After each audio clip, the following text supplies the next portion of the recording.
like to invite everyone to shut the fuck up. And if you're not wanting to do that, we have the shut the fuck up area back there. But welcome to February SecKC. And we actually have some really good talks today. I'm really excited. So we are the biggest and bestest monthly information security event in the entire freaking world. I might be making some statistics up, but my whole heart is in it. We don't have any ratings. There's a lot of cursing. I already broke the seal on that one for the month. We have a code of conduct. We don't really have any yellow badges out and about, but if you have any problems with anyone and you don't really want to solve them yourself, or you don't feel comfortable doing that, come find me. Together we will find someone that is confrontational. Yeah, Daryl. Fucking Daryl's gonna do it. The only rule we really have here is destroy no data, maintain no persistence, and above all, do no harm. We live for shenanigans, we laugh for shenanigans. State and federal law enforcement or other officers may be in attendance. Encouraged to attend. We don't really keep track of attendance, so don't worry, we're not going to write you out. Unless you are fucking around with a flipper and you don't know how to do it correctly. Because we will. If you take down the payment system, your ass is grass. And I think a Fed might have a weed whacker. Everyone belongs here at SecKC. You should assume that everyone is technical that you meet. Again, inviting you to shut the fuck up, especially when speakers are up here. We want to be respectful. Sometimes they travel from other places just to be more cold here in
public. There's a funny little heart monitor that has a itty-bitty little back door with a bunch of hard-coded IP address, so CISA is warning people not to buy the Contact CMS 8000. Don't buy that. It's relabeled everywhere, but don't buy it. I know you all buy heart monitors all the time. The Power School Fallout, it's going great. It's going super, super well. Now on to some interesting things. The federal court is we're finally rolled the backdoor searches. The 702 data, I'm bad at words. The ones that they could just dump everything in a big database and say, oh, well, we didn't actually search it. We didn't do a search yet. That's almost constitutional. A bit late, but we did it. The Pebble smartwatch, it's back. It's so fucking back. I think the OS is going open source as well. What? 2010 all over again. Oh yeah, so we're running it back 15 years later. Let's Encrypt. This is important. Let's Encrypt is no longer sending expiration emails. So if you use Let's Encrypt, keep that in mind. You don't have it in the cron job already? Automated. No, we're just going to do timers now. Don't get it to Cert document. Certbot's the way to go. The FTC just banned GM from selling driver location data for 5 years. I think it should be longer, but 5 years is a start. It's more than 4. Paragon Solutions, which is essentially a hacking for hire company, just terminated their contract with Italy because Italy was using it to target journalists. And apparently that's against Paragon Solutions' terms of service. Wild. There was a little bit of a Cloudflare incident. There were actually 2. One was a DDoS that they mitigated, and then this one. And I did not pay that much attention to this one, I'm sorry. The UK government wants to stick their fingers all up in everyone's data, and so they're demanding that Apple give them backdoor keys to everything. I don't know if Apple has told them to fuck off yet. I hope they do. I will be very surprised if they don't. But this is in regards to, I believe, Apple's extra secure data backup, where the key, instead of being saved on Apple's end, is saved on your phone. Which is a pretty cool idea. Super innovative. No one's ever done it before. So thank you, Apple. On to some takedowns. There were a bunch, but I only grabbed a couple here. A bunch of Phobos affiliates were arrested, so that's pretty cool. And then Cracked.io and all 2 are both taken down. The domains were seized and people were arrested, I believe. So I think some infrastructure was seized as well. So that's pretty cool. Glad that finally happened. Now we got some vulnerabilities. Fortinet, who'd have thunk it? So, yeah, you should use your patch. It's a good idea, I promise.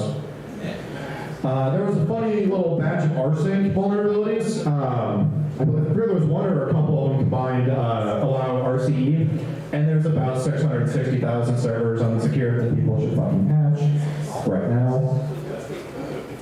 There was you all know Mark of the Web and how trivially easy it is to bypass. Yeah, that's okay. 7-Zip fixed it. Thanks, 7-Zip.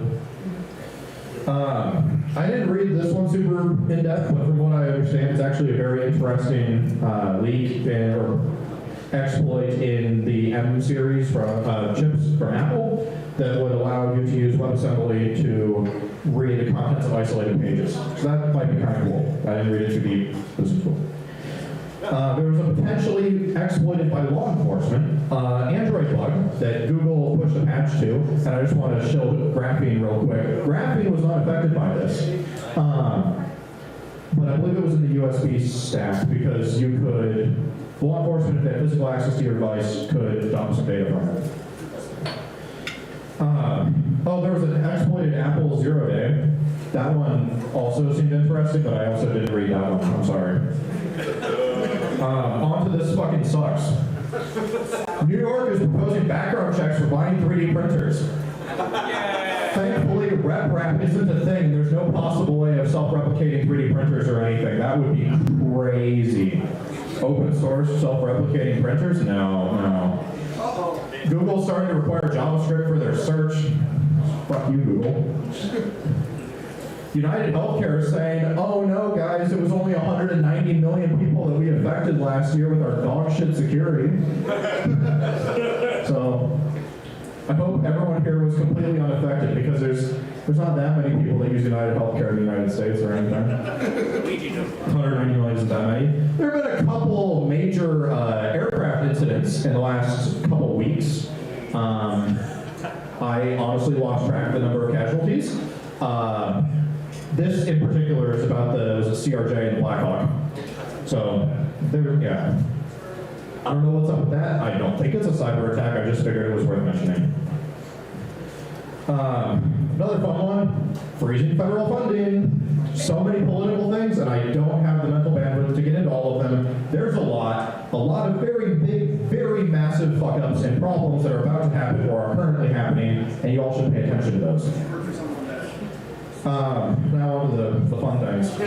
Microsoft renamed Office, like Office 365, to Copilot. And my theory here is that is because not enough people were using Copilot, so they made it so everyone's using Copilot all of the time.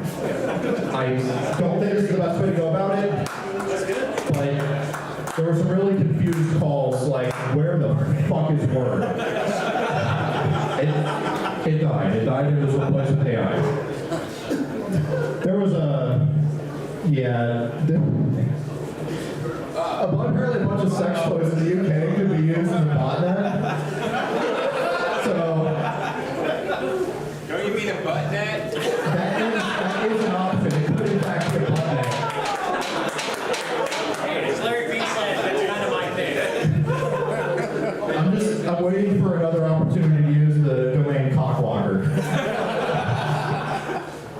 It's a great domain. Facebook got really busy and started flagging any posts that discussed Linux or Linux tools as malicious. I don't know why they did, but they did. I don't know.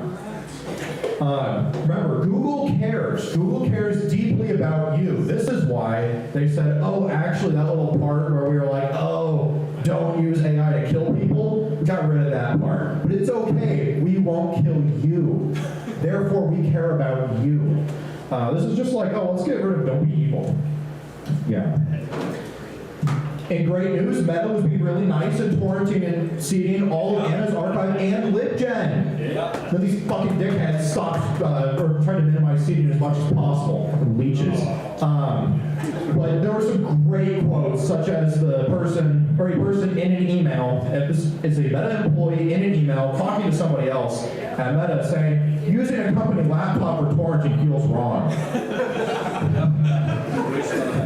But anyway, they torrented like all of Anna's archive and LibGen to train their AI models. It's only 81 terabytes. You all should help. I wouldn't advocate for piracy. You should help. Honeywell's splitting up. I assume some of the people here already knew about that, but I think they're trying to go into aerospace and automation and separate those two things. They're trying to separate them. And SolarWinds is apparently going to be taken private. So, yippee, I hope everyone's really excited about that. They didn't have a product that was, I can't use word. Their product's already dog shit. I don't know how they're trying to make it worse. And I'm sorry, I don't have an ending slide. That's the end. Hope you all enjoyed it. Have a great rest of your night.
Hello, how's everyone doing? Good distance, can you all hear me? What? Excellent, thank you. All right, how's everyone? Great. I don't actually fucking care. No, I'm kidding. All right, so my name's Elwood, as Maddie said. So this is about hacking the IRS bureaucracy, basically using an LLC to travel for fun and no profit. Yay, it works. All right, who am I? So my name's Elwood. I've spent a number of years in cybersecurity and IT in general. I've done sysadmin. I've done a gambit of security-related things, from vulnerability assessment, pen testing, code review, all the boring shit that nobody cares about. Currently, I'm focused on pen testing. That is my preference of thing. One day, maybe I'll try red teaming and not actually just blasting out every packet and saying I'm loud and proud in here. I've had over 7 years of getting the government to subsidize my travel for seeing friends and going to conferences and training. Yeah. Taxes at work. Exactly. I'm a U.S. Air Force veteran. Yay. I pay my taxes too. Yeah. Thanks. You sent me to school. I appreciate it. Anyway. Also, I've done badge life in the past. I haven't very recently, but maybe one of these days I'll get back into it. It's a lot of work. A lot of good people know this shit. What else do I have here? Oh, I volunteer. I've done the SoCal San Diego Cyber Cup Challenge. That's helping middle school and high school kids learn a shit ton about cybersecurity. It was great, very fun, for sure. I've also done the Department of Energy's, the DOE Cyber Force Challenge for schools and stuff. And I think Maddie and I determined that we were actually there at the same time, and I hacked the shit out of her school. Hell yeah. Do better, Kansas City. Also, I enjoy running. Free beer is free, and there's a free beer at the end of the race. Now, the one thing I will caution you, some races will do like, oh, you can combine a 5K and a marathon, or a 5K and a half marathon. They do not give you 2 free beers, and that is bullshit. I'm just saying. I haven't got the IRS to subsidize that yet, as on the slides. Okay. The important things. All right, so the fucking disclaimer of disclaimers. I am not your lawyer. I am not your accountant. Figure that shit out on your own. Find your own accountant or lawyer, because laws in your state may differ from the laws in my state. Are you a lawyer? I'm not. I mean, no. Fair enough. Yeah. I don't want to. Right. So also, this talk is not about how to save money, okay? This talk is about how to use any excess side gig work, funds, 1099, any other stuff you have as a way to invest in yourself as a cybersecurity professional. So, getting that out there in the first place, we're not saving money here, we're saving taxes. Yeah, sorry.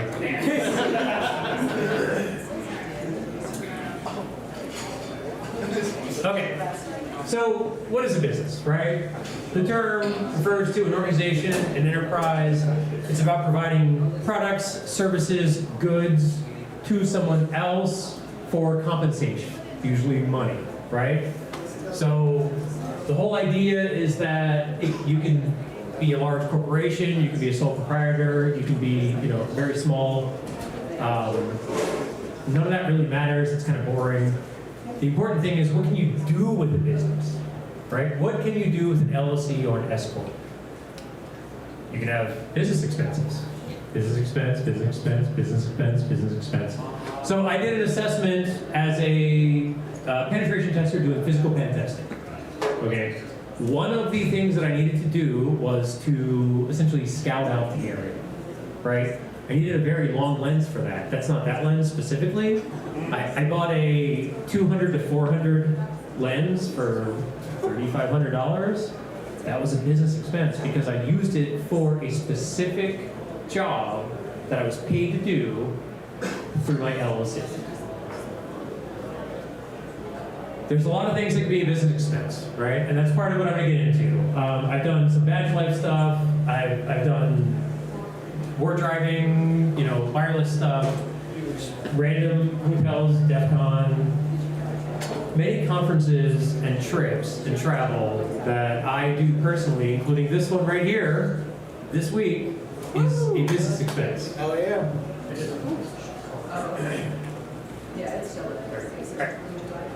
All right, but really, like, so what? Okay, it's not just about having fun and doing business expenses. The important thing of an LLC or a corporation is how can you use that to invest in yourself? So any training you take, any conferences you go to, things like that, if you are paid outside of your normal W-2 work as 1099, that is something that you can utilize to reinvest in yourself. Go to conferences, go to talks, go to trainings, right? All sorts of things like that can definitely be used and written off within a certain degree of variety as a business expense. Make sure I'm like actually talking to things. Okay, yeah. So the other thing I love to do is socialize and build friendships because that's called networking, right? And that's how you get more business and more side gigs. So it's very important to do those things. The things that you can write off as investing in yourself. Okay. So 2 common types of formations for businesses. Again, sorry, we're going to some of the boring details before we get to the fun stuff. There are S corps and LLCs. So small corporations and limited liability corporations. An LLC can own and be owned by other LLCs. They can own other S corps, not always the other way around. Sometimes this is easier for a sole proprietor, a single person wanting to do some side gig. It's easy to just do an LLC. The other one is, of course, an S corp. They can't usually be owned by an LLC. These can be better if you want to try and do like some sort of family business, right? Wife, kids, girlfriend, whatever, all doing some computer stuff on the side. It may be better. I didn't personally choose an S corp. I chose an LLC. So for me, the range of capabilities of an S corp weren't necessary. But an S corp can do fun things like if you get enough profit, you can actually draw a standing salary. So you can say that my business makes X number of dollars. I'm going to spend a certain amount of that on training and conferences. Oh, and by the way, some of that is what I draw as a salary from my side gig. Now, I chose an LLC. However, both of them have advantage of pass-through taxation, which allows you to just basically absorb all of the taxes you claim as an individual, including profits and losses. So that can be fun because profits is what I'm going to show you how you can kind of minimize. Losses are something that you can realize any year. Now, the important thing of a business is a lot of things can lead to loss. Not having enough income, revenue versus your realized expenses. So let's say a bunch of new books or a fancy new training comes out that you want to go to a Black Hat, right? You can write that off as a business expense, but if you don't make enough through your side gigs to pay for it, you realize that as a loss. That comes out of your personal tax fulfillment as well, right? So overall, your tax bracket requirements are lower. Okay, so all that shit's boring, right? What can you really do with an LLC or a business? Personally, work history is a big deal.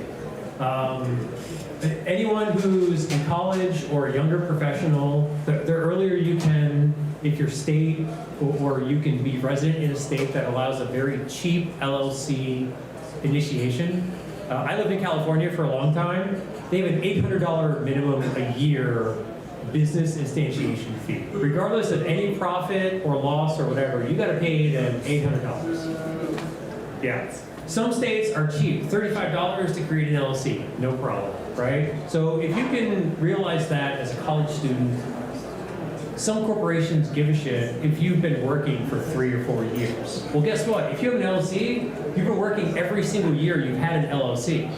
So for anyone that's a new professional or even budding professional, if you can afford to just create an LLC, even if you don't have any gains or losses for that year, you can still claim that you are employed in a business of cybersecurity or whatever specific business you want. But for me, I'm obviously focusing on cybersecurity stuff, right? So I think that's huge. Some mega corps give a shit, some don't care. I also like to travel quite a bit. So travel for training and conferences is something that you can definitely itemize as a business and write off. Again, the easiest way to do this is going to be doing some very basic government GSA per diem. The IRS has certain schedule regulations of what is allowable as a business expense and what isn't. The easy way to avoid any complications is to do per diem for your meals and try to get hotels either as close to the per diem rate as possible or at whatever conference or training you're going to if they have a room block. You can also determine your flights if you have to travel for that. Write off your mileage and stuff like that. So the fun thing, and again, remember, this isn't about saving money. So sorry for anyone who doesn't have side gigs that give them a little bit of cash, right? Your business determines the reasonable rate for what you book with flights. That means if your business charter says that any flight over 4 hours must be booked in business or first class, well, guess what? You're just abiding by your business's standards and code of operations. Yeah.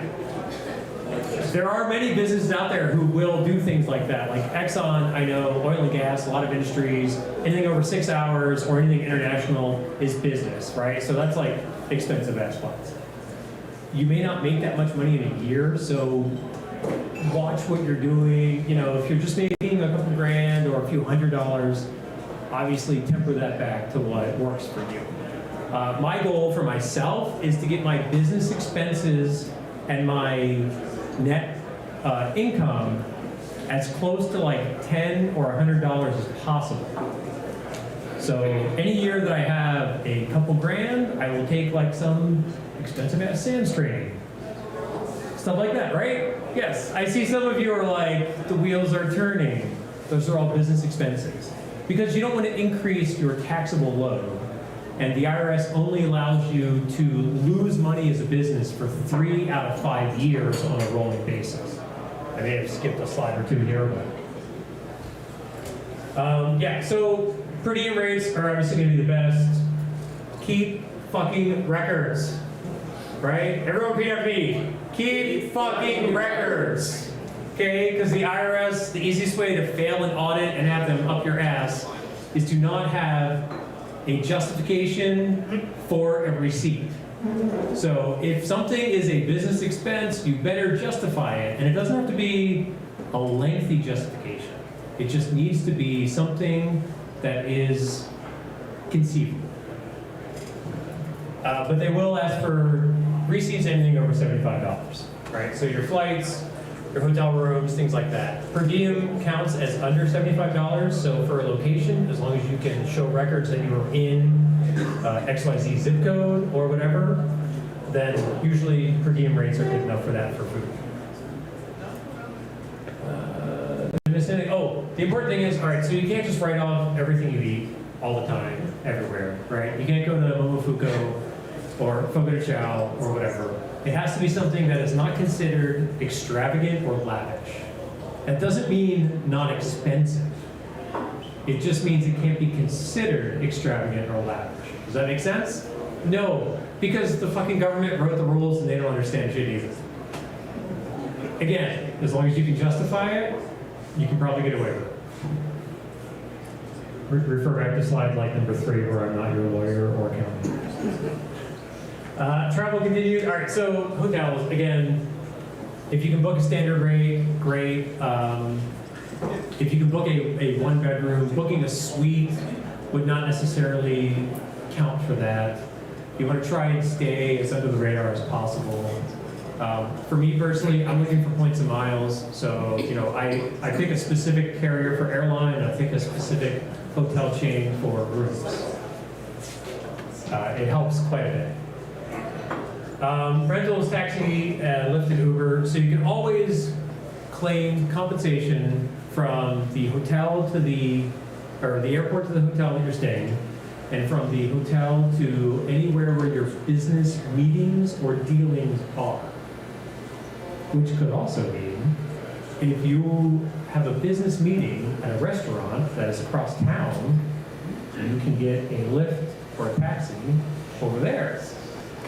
Again, keep records, right?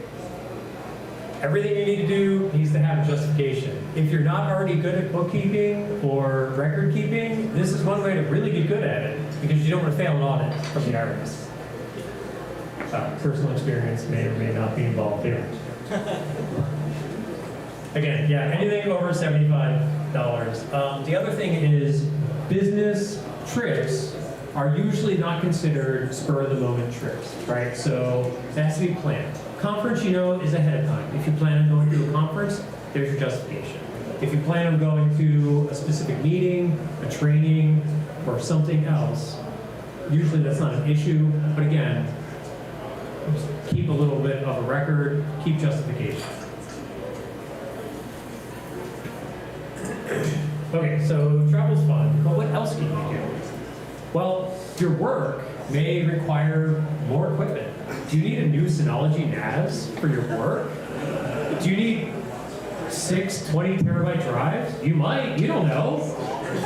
I think you probably do. So as long as most of it is utilized for your business, then that is a business expense. Are you learning about new things in cybersecurity, like ARM exploitation? You should buy those books, keep a record of them, and expense them. Any equipment, any training, books, materials, things like that you need to run your business, new office chair, new desk, these are all business expenses that you can expense or realize. Now, the fun part that I don't actually put in the slides is the IRS says that you can lose money for 3 years in a row, and then it's considered a hobby. However, what IT security number 1 might be a hobby, but what IT security number 2 that I just instantiated last year, well, that's my new business. And so losing money for that one for 3 years in a row is a completely different story than that other thing that's just a hobby that we don't even talk about. Don't tell my wife. Yeah. There's a reason why LLCs can be beneficial. You can have as many of them or as few of them as you want. One can own the other without any issue, and some of them can realize losses, aka lose money, more than others. So I'm not putting everything down on the slides, but there's a lot of information. Anything? Yeah, so office supplies, books, whiteboards, things like that. These are all things that are great for you as an individual to be organized, and you as a business to also be organized. Thank you. Okay, so one of the other fun things is purchasing power, right? There are business-oriented credit cards. Chase, Amex, probably like throw a dart at a credit card company and they have a business-oriented card of the same thing as a consumer card. Menards. What's that? Menards. Menards? There you go. Yeah.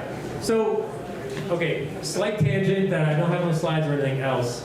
If you can get your business classified as farming, there is no limit to the number of years you can lose money. What about my dead show horses? It is up to you on how you justify farming and cybersecurity. Hey, maybe hack some John Deeres. I don't know, but This isn't SecDSM. Get out of here. Autonomous tractors. yeah, autonomous tractors. I have a certified. I actually have a container or trophy. A container with trophy computers. Yeah, let's check this out. Oh, there you go. Hey, if it's farming, you can lose money on that forever because the IRS doesn't care. In any case, all right, so business cards are something very important. Some folks will have a consumer card and a business card from the same company. So I personally have a Chase card that does points in some way, and I have a business Chase card that does points. Now, the fun thing is the business points card is kind of crap, but it lets me transfer all those points to my consumer card, which is very beneficial because that's not a business-related expense or anything else. It's an ancillary budget, blah, blah, blah. I don't know how it's classified. I just know the IRS doesn't care. Again, talk to your own accountant or lawyer. What I've done in the past, so, okay, Staples, on my business ink card, Staples will offer me 5 times points. Now, when you go to Staples, you get office supplies, you get pens, and then you notice they have $1,000 Amazon gift cards. Well, if you buy them all in the same purchase, you're getting 5 times points on all of those, and then you can use that Amazon gift card on whatever else you need to use. I would highly recommend it be a business-related thing, but I'm not your lawyer or accountant, so you all do what you want. That is actually nice when Staples doesn't have like a computer you want, like a mini PC or something, and Amazon does, so you can still justify it, and yeah. I'm just tying it all back, so, you know, when the feds watch this, they'll... Yeah. Okay, so again, keep records. You're literally running a business, right? You don't want to run a business into the ground. That is not cool. Especially if there's anyone else, a partnership or anything with your business. I know I don't touch on that because I don't personally have one, so my experience is very limited in that area.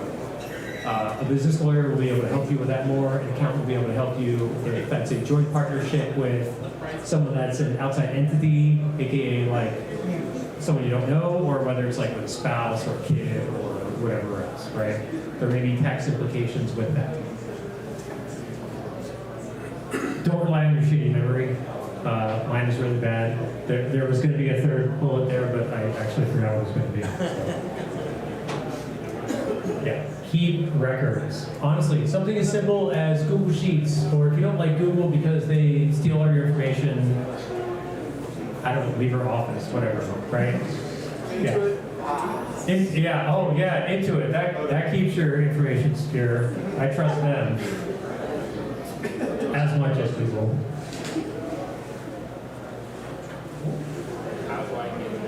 Okay, so how do you get money? That's good. Who wants to know how to get money? Okay, me too. If you know, let me after the show. Yeah. Right. Damn it. Okay. Yes. Get a job. All right. So there are a lot of things that will pay you for side gig stuff.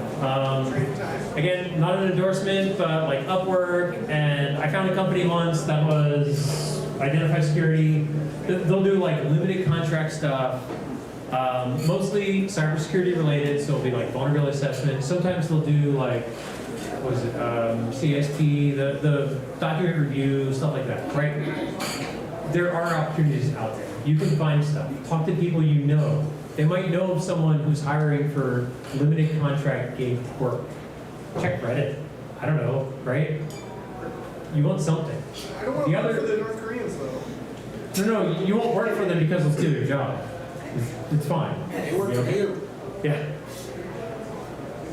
The other thing to keep in mind is with an LLC, you can apply your experience and stuff as a volunteer. You can find places that might let you volunteer to help run vulnerability scans. Pen tests, hit or miss, but a lot of places that are charities might let you do vulnerability scans. That's volunteer work, and it's technically a loss, but that's still employment. That's still like resume building things. And if you care, or if an employer cares about that sort of thing, you can say, I was employed by my LLC, and we perform vulnerability assessments against blah, blah, blah, fixed vulnerabilities, all this other stuff. They don't have to know it's for charity or volunteer. Some places look down on that. It depends on where you are in your career, whether that matters or not. I would highly recommend that anyone who can volunteer, especially if you have hours to perform against charity. Yes. Oh, and yeah, bug bounty programs, right? HackerOne, BugCrowd, there are a couple others out there. There are some in the US, there are some outside the US. Some require some public trust type of things, and some don't. But anything that you can do as a side gig that can produce dollars to you is considered income. And that is something you can claim on 1040 Schedule C as an LLC. And then that is also something that you can apply that money to buying books, training, conferences, flights, hotels, all that stuff. I got a link in my email at work. If I click the link, I get like 10K. Oh, does that count? Yeah. Yeah, go for it. Why don't you let us know the next meeting? Buy the Amazon gift card at Staples. Yeah. But again, some of this is, a lot of this industry in general is, you can apply to all the fucking jobs you want, right? How do most of us get hired? Because we know someone who knew someone, and they could specifically reference us to someone, right? To a hiring manager, to a department head, things like that. It's not always just getting the job. Some of it is making the contacts too, right? And even if you don't get a job from a contact, there might be another friend that you make in the future. Other people, community, things like that. So,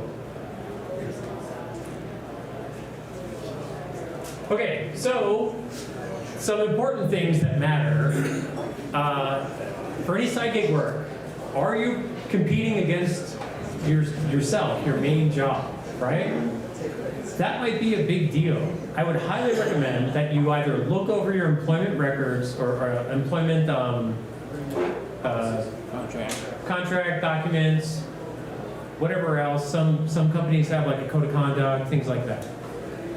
Make sure you don't violate that if you don't want to lose your main day job, right? This is all side gig work on how you can perform other stuff, travel, and do things for fun without interrupting your main job. So definitely look over those documents. A business lawyer can help you. If you're concerned, hit or miss on reaching out to HR, I would definitely let them know for your company if you create an LLC in the same career field, if you will, right? So cybersecurity. But I would highlight the fact that that may or may not be the best option, because some companies may look down on that. It may not be illegal what you do, and it may not be against any employment agreements that you have, but that doesn't mean that the HR might not find a reason to try and terminate you if possible. So definitely look at that. A business lawyer is always a possibility, especially if you're making some money and you want to make sure that everything is legit and you can't get penalized by your day job. Extra cause, yeah, reemployment documentation, yeah. The other thing, there are some stipulations as far as getting reimbursement for meals above what you are currently reimbursed. So if your current employer, you're on a travel trip, will only reimburse you, let's say $50 a day, but that's under what your actual meal costs were, it's possible, but again, check with an accountant, make sure you keep records. It's possible that you might be able to get 50% of anything over that reimbursed because of how meal reimbursement works with the IRS. The important thing is keep records of everything you do, where you eat, the reason why, things like that.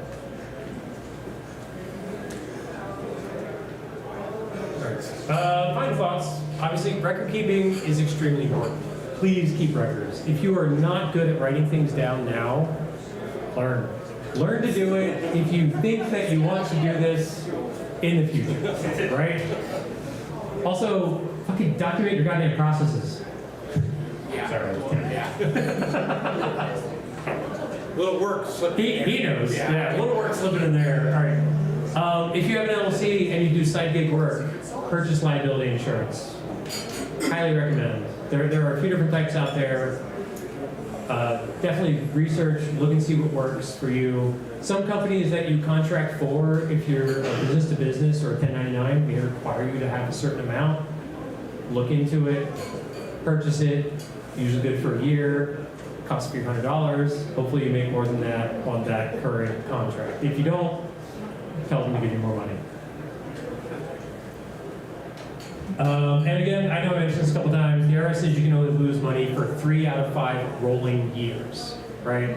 So in any 5-year period, if you lose money for a 4th year, the IRS says you don't have a business, you have a hobby because of losing money. You have lessons of farm. Farms get all the love. So again, you control that though with your profits and loss. If you didn't make any money or very little money for a current year, then, you know, maybe don't buy as many sand trainings, right? Or whatever else. Certainly what you report, you can report as much or as little as you want in a given year for your business expenses. Especially with an S Corp or a limited liability company where you're doing the pass-through taxation. I highly recommend getting an accountant. Just write it all down, give it to them, make them figure it out. You pay them money, it's a few $100. It's not going to be cheap, but it isn't going to be expensive, and it's going to be well worth your time, especially if you're getting side gig work on regular. Yeah. So my final list of thoughts, I've had my own LLC for 8 years. I love it. I've got a buddy, Nick Fury from San Diego. He and I actually have the same talk we came up with at different points in our life. And eventually we were chatting with each other and we're like, oh man, I should totally do a talk about this. And he was like, I've done a talk about this. So we've collaborated and submitted to like the larger cons.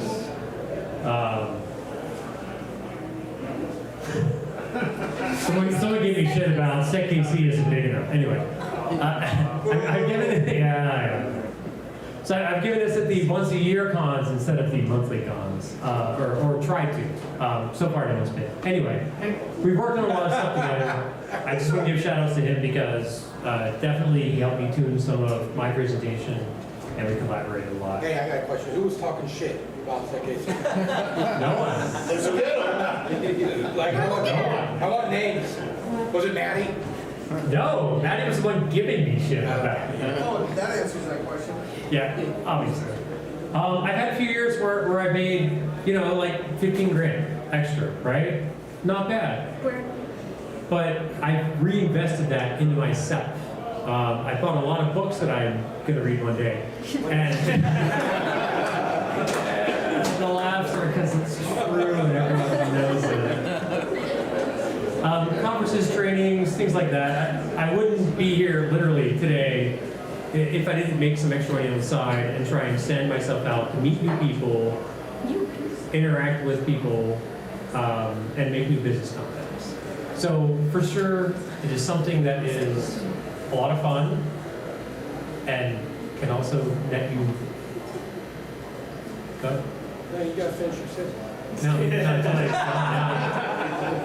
never know. I'll never know. I'm sitting here waiting. Go do it. The anticipation. So what I find, Elwood, first of all, this, I want everyone to read in between lines. This is hacking. This is hacking. What I want you to talk about is I see a lot of people doing work without an LLC. And what I want you to talk about is what protections not like legal protections, does an LLC give your personal assets? But, like if you were to be running that work for the LLC? So, right, the question was, what protections does an LLC give you? Not specifically legally, but... I mean, I'll talk about it. I'm everywhere for it. Yeah.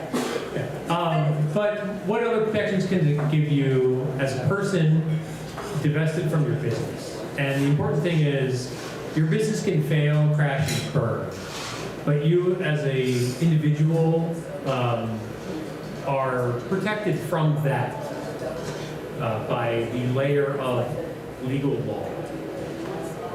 Like, I've seen people's houses be taken because they didn't do an LLC. That is a good point. So your house, your personal property is your personal property. Your business property may be seized. So again, make sure you keep notes, back up everything off that Synology that you just bought. You give the feds all those books.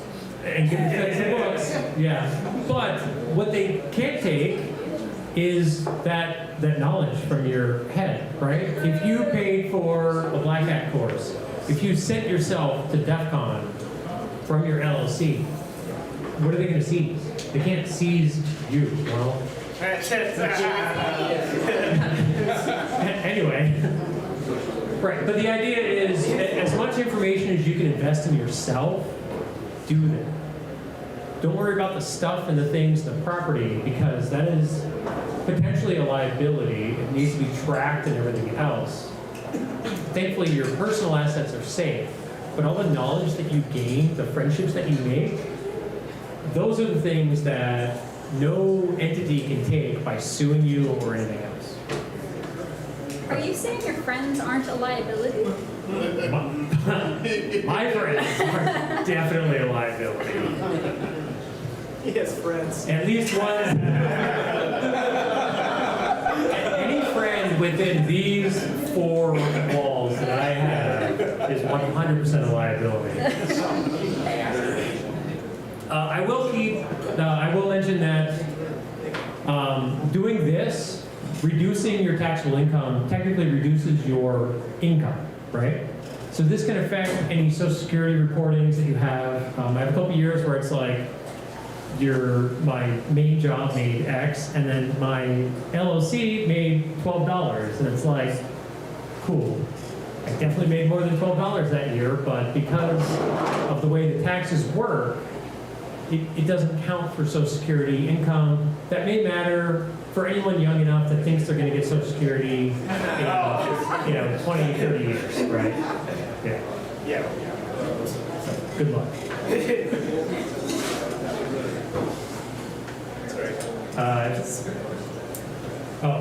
Wait.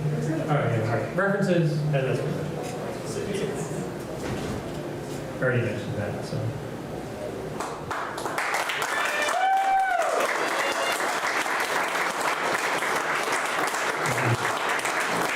Thank you very much, Owen. He actually came all the way out here from Colorado, and I messaged him earlier today. Hell yeah!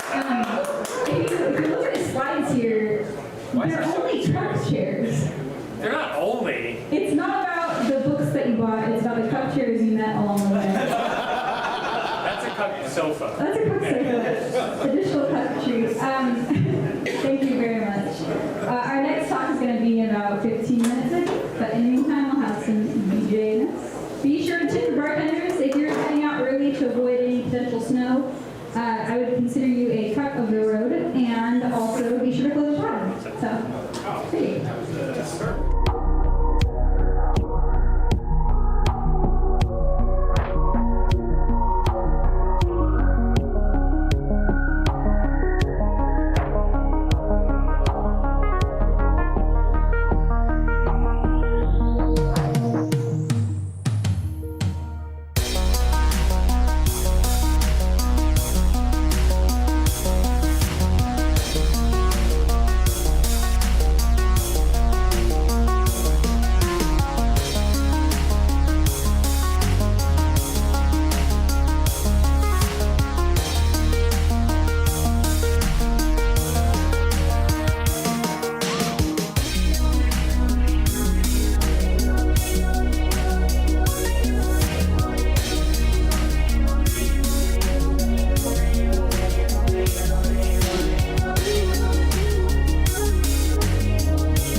people don't like to hear. And I gave a previous talk, this is entitled PKI to four-letter word. So this talk specifically is a dual track.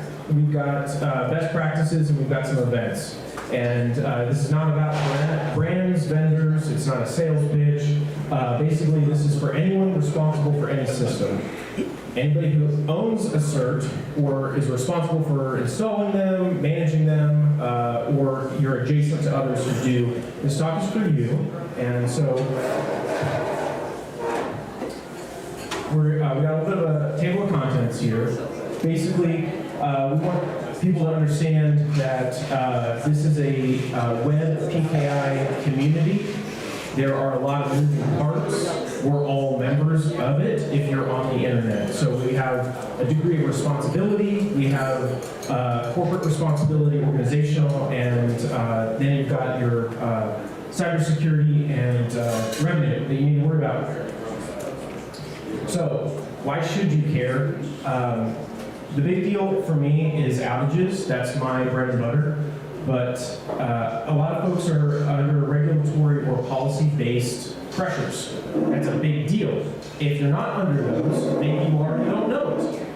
But the other aspect that's going to impact everyone are modern systems. They are dictating that TLS certificates are used. They won't work if there is a cert problem. So fail closed is a good condition. Outages are good because they are not allowing unencrypted traffic to pass across the wire.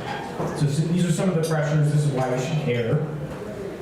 But real quick, I want to touch on what certs are so that we can understand where they come from and why this relationship and what happened in 2024 matters.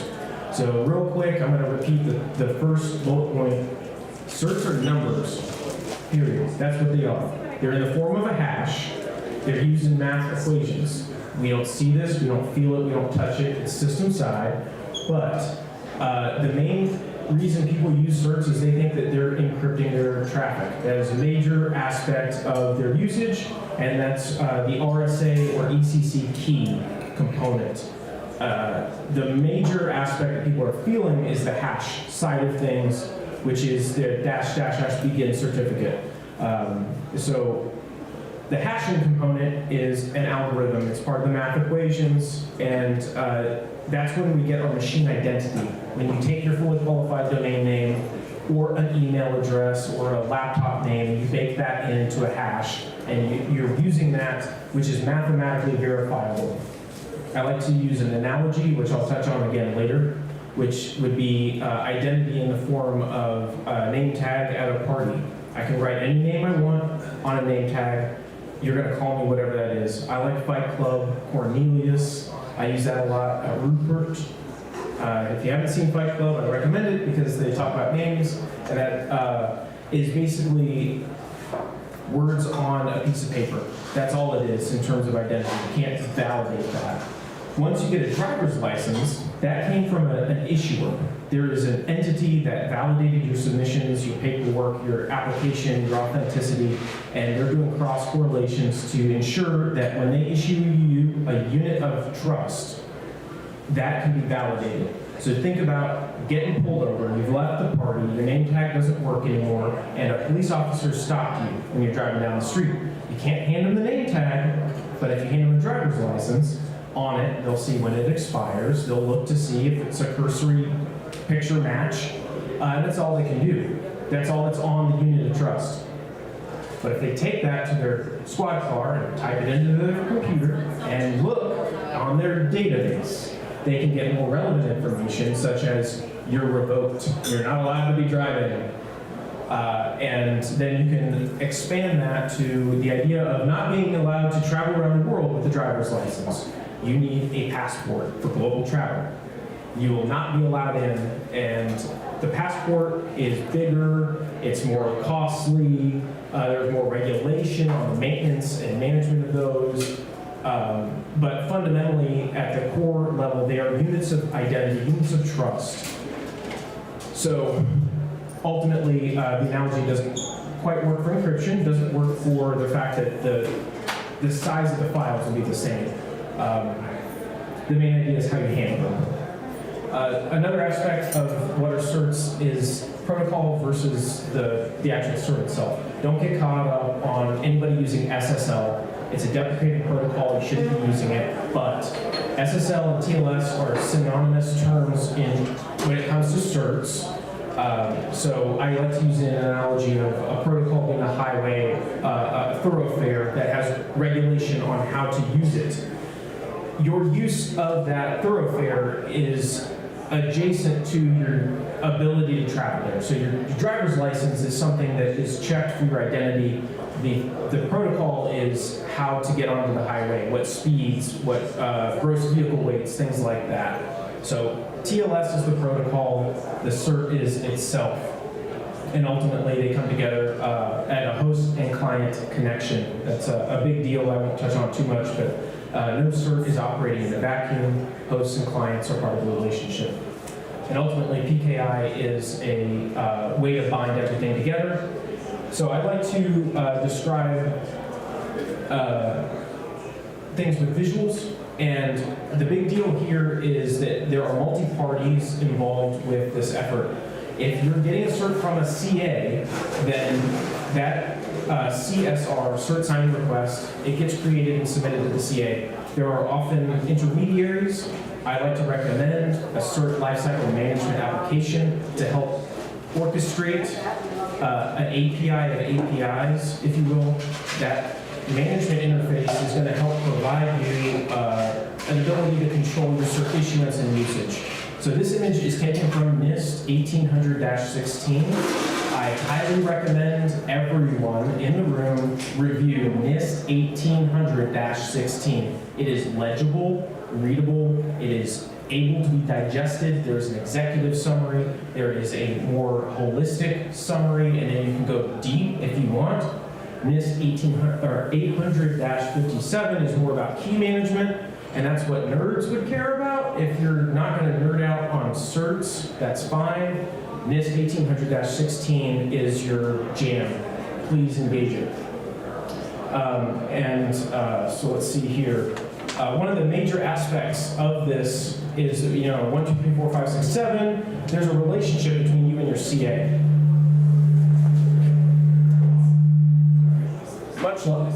Much like microphones and speakers. You're intimately connected even if you're not seeing it happen.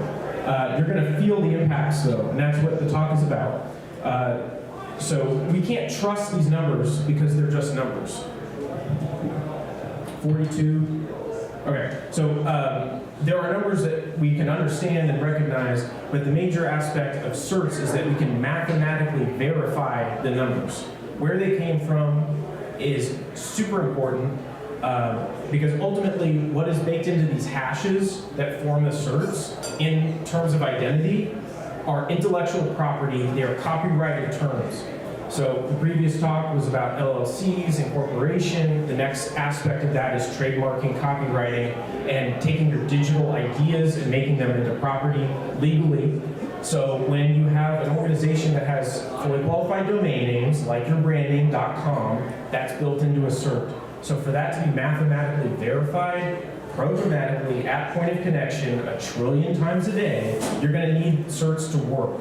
So that is ultimately baked into the hash. It's a major aspect of why we're using certs for web traffic. There is a difference between encryption for data in transit and data at rest. So there's going to be some aspects of quantum computing in this talk. We're specifically talking about data in transit. AES 256 is not part of this discussion for data at rest. So block versus stream cipher is what you want to take a look at if you want to dive deeper. And so I'm getting behind on my notes, but one of the things here is where do they come from? If you make a name tag, you wrote that yourself, self-signed, literal definition, and that's good enough for getting out of quarantine, getting a box stood up.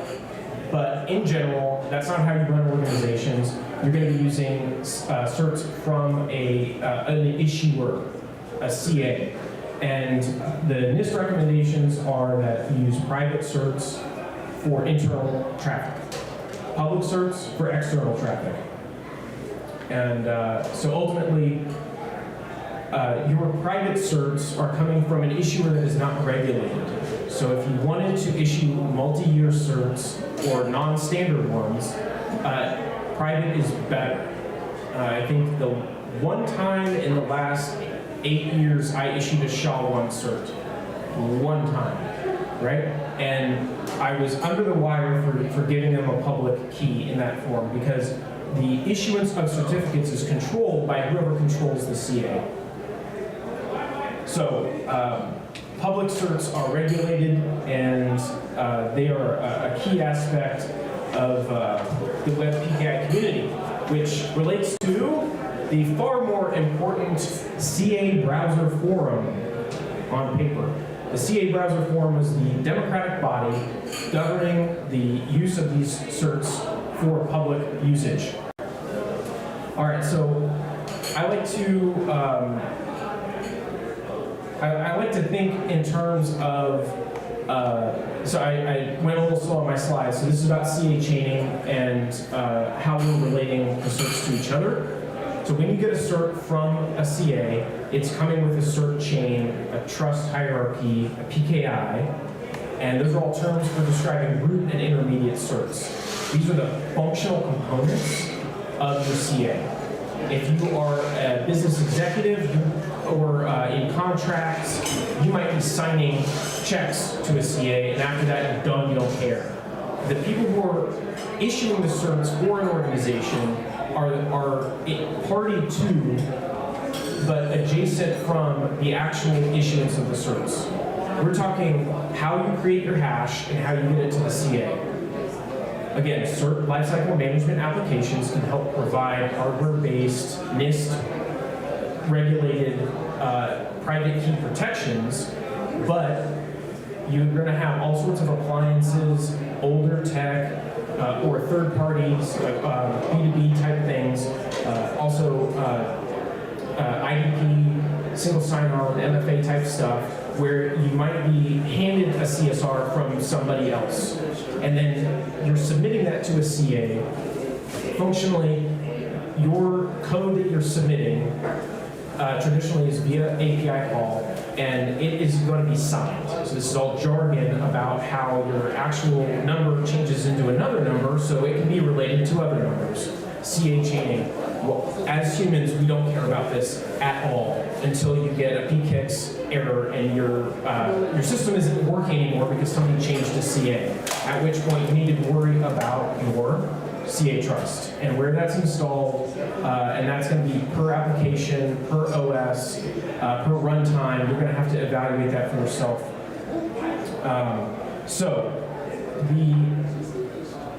And that's ultimately some boring aspects. The reason for the talk is that when you abuse the keys that you've obtained, if you're not protecting what you've created and what has now combined your intellectual property with the public certificate's intellectual property, you have the ability to harm the public CA.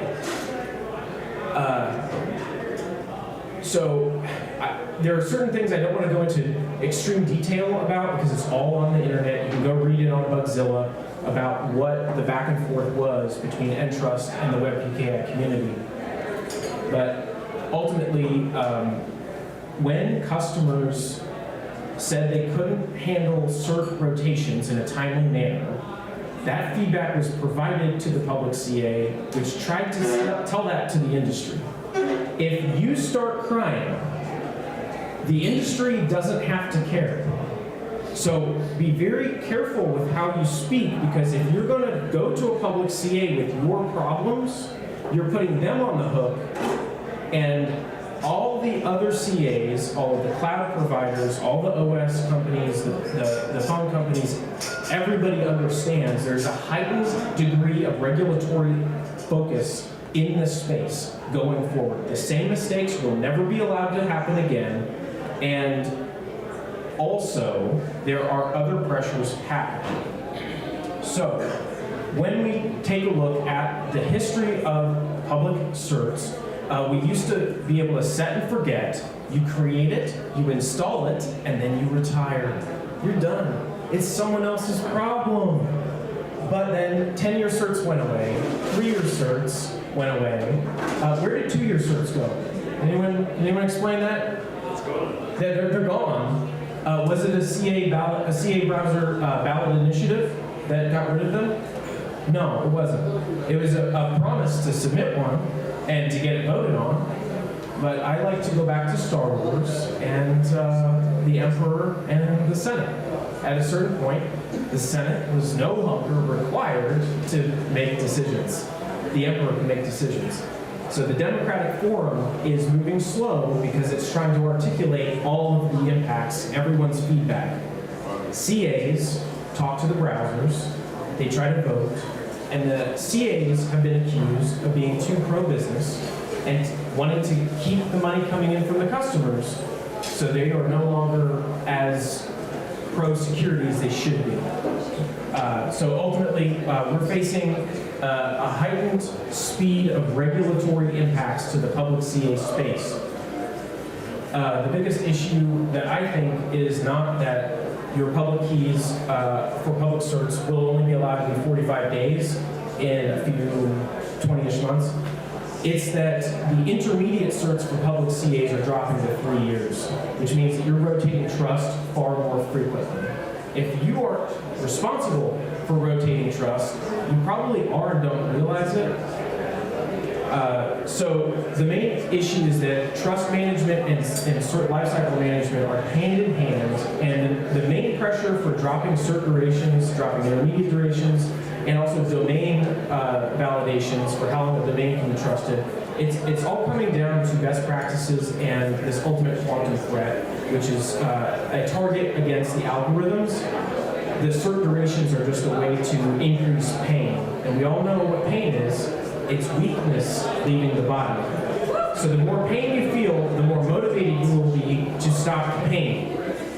So that is essentially a rough citation of the Google Moving Forward Together blog.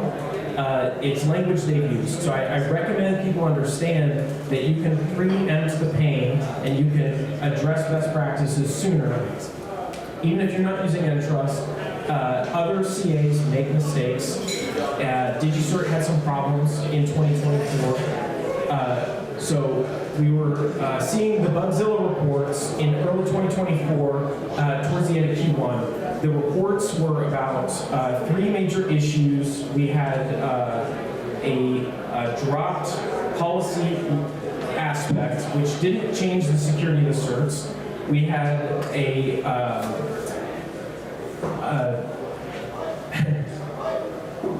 link was malformed or missing, and then the other one was just a straight up typo. Each of these events impacted a specific number of search. This is all public information. As soon as these go out there, they can be grepped and analyzed, and linting is a key aspect of this to track that the certs issued matched the regulation. The major issue was the follow-through. When the CA is notified of a regulatory event, they have a 5-day window to revoke your cert without your consent. You don't matter to this at all. And that is definitely going forward in 2025. You can't cry to your CA. It won't happen. No one will ever care. Stop trying. When there's a security event with your cert, public cert, it's a 24-hour revoke turnaround. Can you, as an organization, handle a mass revoke of public certs with 24-hour notice? If you can't, why are you using the public certs? Why are you not managing them better? So you need to be on top of this, because this is not something that I think is well explained in the fine print when you go to get a cert, that you have a 5-day window at best for revoke if the CA makes a mistake. Summertime, we got Distrust. There was back and forth. Again, I don't want to go into the specifics. This is all on Bugzilla. It's public. I don't want to rake anyone over the coals. But ultimately, when there are nerds writing the rules, nerds checking the rules, and nerds commenting about the rules, don't bring lawyers to counter the nerds' arguments. And in the fall, Entrust secured a licensure through SSL.com, which is a competitor. I like to use analogies. So imagine a major cola brand that's a blue color and a major cola brand that's a red color. And one of them, let's say the blue one, is no longer trusted. They've got soda fountains, they've got vending machines, they have trucks, drivers, distribution channels, they have contracts, customers expecting bubbly sugar water to come out of holes. They need that bubbly sugar water, they have paid for the bubbly sugar water, and they need it. So they would go into a contract with their red competitor, and you pop open a blue can, and it's the red cola inside. That's functionally what we're dealing with. That is sort of going away because time passed and 2024 is gone. Now we're in 2025. Entrust sold their, this is 15, 16 days ago, they sold their public CA to a competitor, SecKC. And what we're dealing with here is nothing that anyone needs to worry about if you're a new customer. The current customer base has trust management efforts they need to take. So if you have one public CA and they are distrusted, you have immediate action you have to take. Which leads me to next steps. Again, going back to NIST, I would recommend everybody understand trust distribution at scale for your systems. If you're just a system administrator, understand how to install CA Trust in your systems. I've been facing DB2 issues. Fun stuff, right? But how each system in a stack interacts with every other element in any other stack matters if they have their own trust rules. So you really want to be able to understand where your trust scores are for your systems and how they relate up and downstream. Use private signing for internal certs. You can roll your own. You can use open source. You can leverage Microsoft Server. There's a button to click, you get a CA. I recommend understanding chain of custody, separation of duties, split passwords. There are very detailed steps you need to take to be safe here. Hardware security for private keys. That's another talk. Also recommend multiple public CAs. Get your domains added to 2 different CAs, and if you need to pivot, you can pivot for your public-facing systems. Otherwise, just be on top of your cert lifecycle management, even if you're just using spreadsheets. I also think that 45 is more than 90 because you're going to be doing more cert rotations than you care to think about if you're using more public certs. And I also believe that many cybersecurity organizations will face pressure to reduce internal policy for private certs to mirror public cert durations. So if public certs are down to 200 days and you have a delta with the CA browser regulation or the web PKI less than formal regulation, you're going to be faced with internal pressure to migrate your private certs to a shorter duration. Again, pain is weakness leaving the body, and the more pain you feel will be more motivation to improve your practices. So I am hard-pressed to argue against shorter durations. Again, trust distribution is esoteric. People don't care about it. They don't understand it, so it bites them. And if public CA intermediate certs are dropped to 3-year durations instead of 5 or 10, you are rotating more quickly. And I recommend trust distribution via pipeline, which segues to automation, which I believe should be per pipeline versus per cert or per server. Even a per portfolio. Let's say you have a suite of apps in your stable, and you have one API that's feeding certs to every application in your portfolio. You are managing tech debt is what you're doing. So if you can centralize cert distribution, trust distribution to a pipeline, then your entire organization can benefit from it. That's for people, it's sort of in my role as a PKI administrator, but everybody can start documenting today. Even if it's chicken scratch on a wall, bathroom wall, doesn't matter. Start documenting your certs, your FQDNs, your up and downstream connections, and where you install CA Trust. It's a major aspect of any service, because if any system you connect to or connects to you, even if they're feeding a table in their app from your database, and you rotate your CA, you can bring their app down. So my list of citations, it does go to LinkedIn, so I don't know if you have to log in for getting that, but this is all public information. None of this is really my opinion. It's some of my analysis, but ultimately we're all facing the same pressures. So this is all public information. Q&A. Okay, question. So there's a movement to control how your domain is validated by DNS, so Right. CAA. How would this fit into this discussion? There was a demonstration, I believe, at Black Hat, where, okay, so TLD, not TLDR, TLD, top level domain, .com, .org, all that stuff. There was an esoteric one that got owned, and ownership of it lapsed. Somebody registered it, they harvested that, they squatted on it, and they were able to start issuing certs in other people's domains from that. It really was not the end of the world deal breaker that people made it out to be, but when you go to get an Amazon public CA signed cert, it's free, it's awesome, do it, right? It's good, but you have to field an email to click approve. How do you script that? Okay, well you track where the mouse goes and it click, no. So you can't scale email validation, first off. It's nice to batch it, but it went away very quickly. And what we're left with is, if you post your validation email to a DNS record, you can still target email with a validation click button if you do that per domain on DNS. This doesn't scale, y'all, until you start to understand the pressure of domain validation going and dropping from multi-month to multi-day.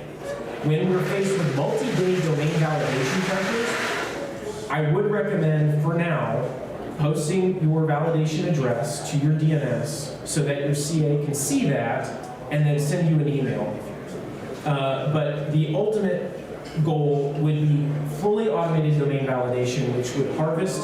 So if anyone's done one-time passwords, just a code texted, emailed, authenticated to you, that random number generated and handed to you within a certain time frame gives a certain veracity to the issuer that you were the recipient and no one else was.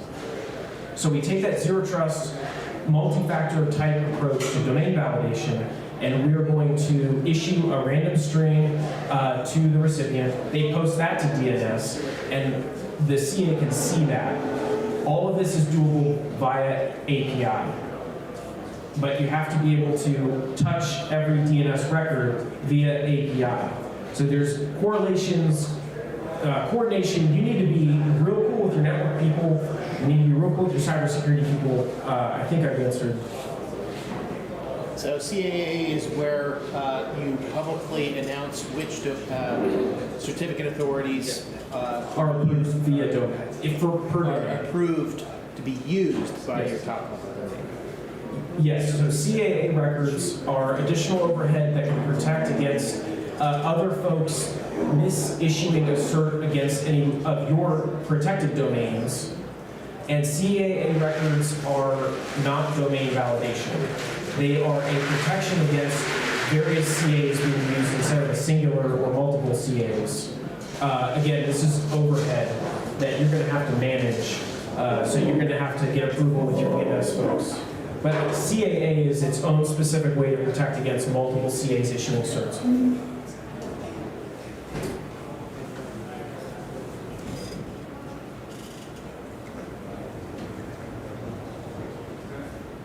Okay. All right. Thank you very much. Thank you. And so that's our last talk of the night. It's only 8 o'clock, so we have plenty of time for social and drinking, again, be sure to tip your bartenders very generously. We love them. They're awesome. They're so great every single time. Real quick, if anyone has a job posting they'd like to share, not if you're looking for a job, we'll do that again in a couple months, but this is just like if you have an open position, come let me know. We have one right here, actually.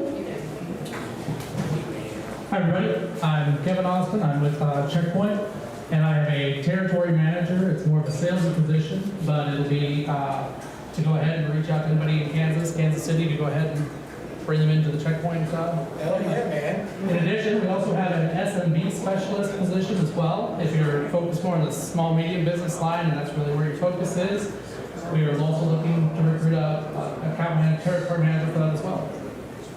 Fuck yeah, that's So SMB is coming out. And I'll be sure to remind you to put it on the jobs channel. If you don't have a jobs channel on Discord, or if you don't know how to get that channel on Discord, come find me and I'll show you how on the app. Yes. Hey, I'm Nick Wolford. I'm with Honeywell.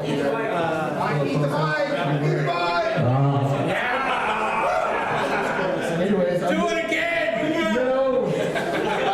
I can't hear you! Network security. Our team is going to have an entry-level position. That's like one for firewalls, networking, IDS, IPS kind of stuff, email security. So posting should be on Honeywell's site sometime this week, maybe next week. So if anybody is wanting to get into booting, What clearance? Q clearance, that's for DOE, end of the day. Can you not already have a Yes, as long as you can get a clearance, so no drug use, all that pretty fun stuff is prohibited. But yeah, able to maintain a clearance and all that good stuff around networking technology, just yeah, good stuff. Yeah. I'll be sure to put that in the job channel too. That's all for jobs postings. Otherwise,